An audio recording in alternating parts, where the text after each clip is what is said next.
The lecture is online.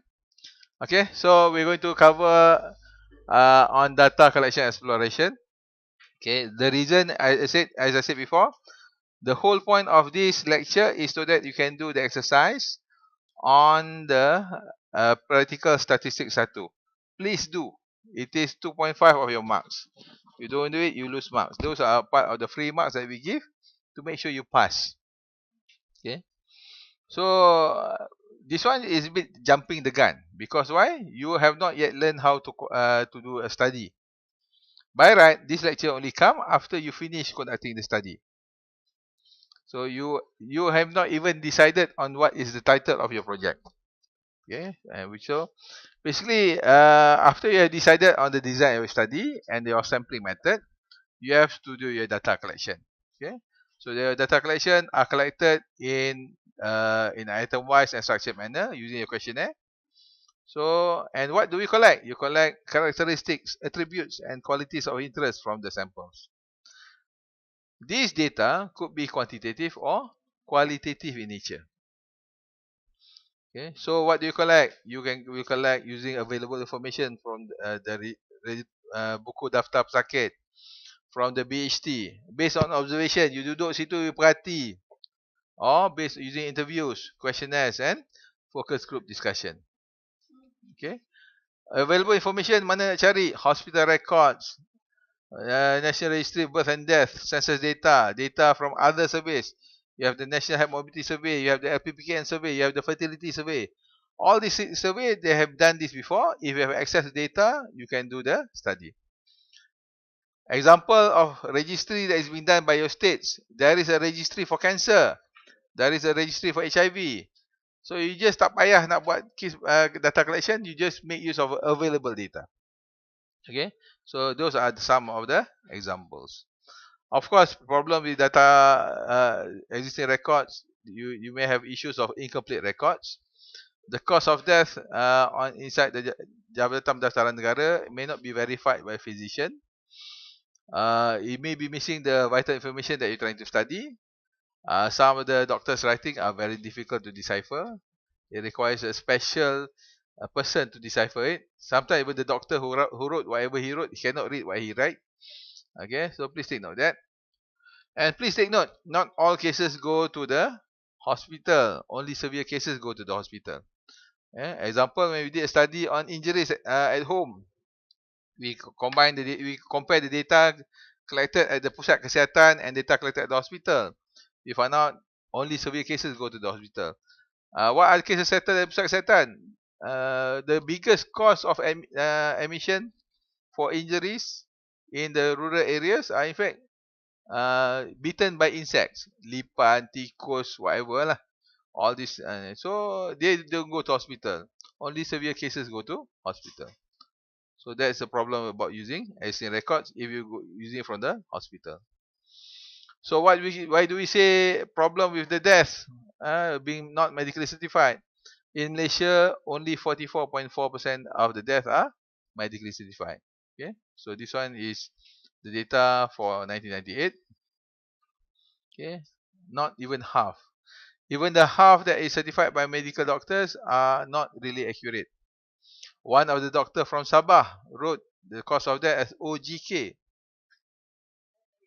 Yes, only God knows. See, Brunei understand, but we cannot understand. Yes. So when they wrote there, only God knows. Okay, the Jabatan Statistik Negara call back the doctor. Doctor, why you write OGK? What does it mean?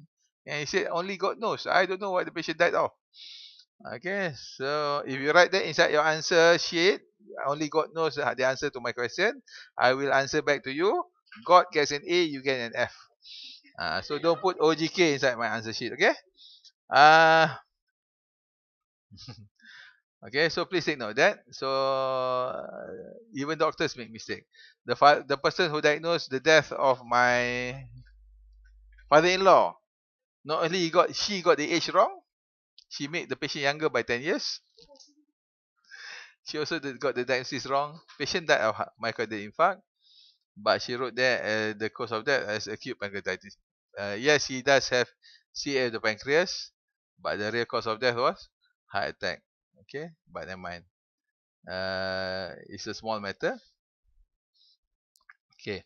So if you're using existing record, you're using based on that published data, the data may be delayed, therefore you get obsolete data.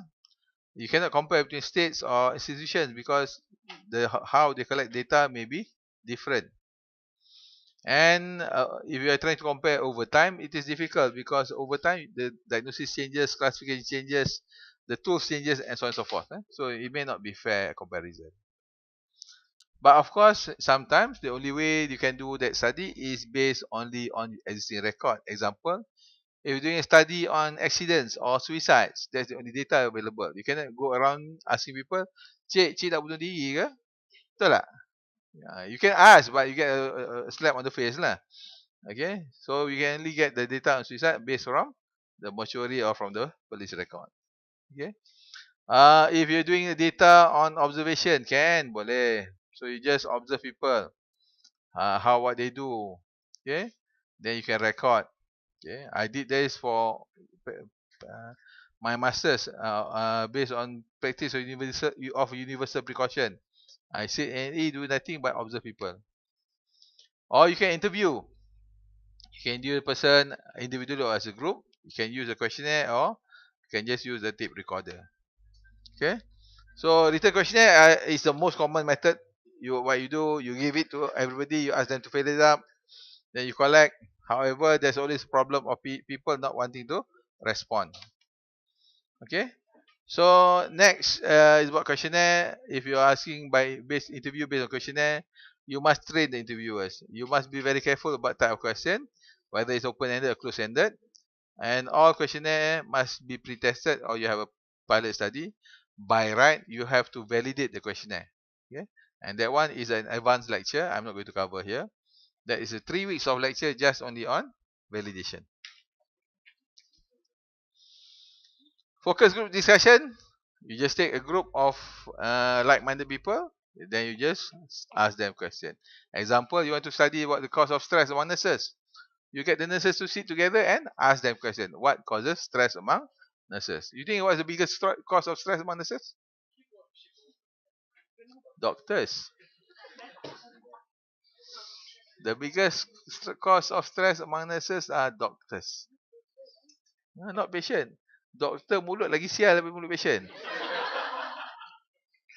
Don't believe me, you can look it up. The paper published way back in 1997. 96. Paper done in HKL. The cause of stress among nurses in HKL. Okay, so what you need is the plan for data collection. You need permission to proceed.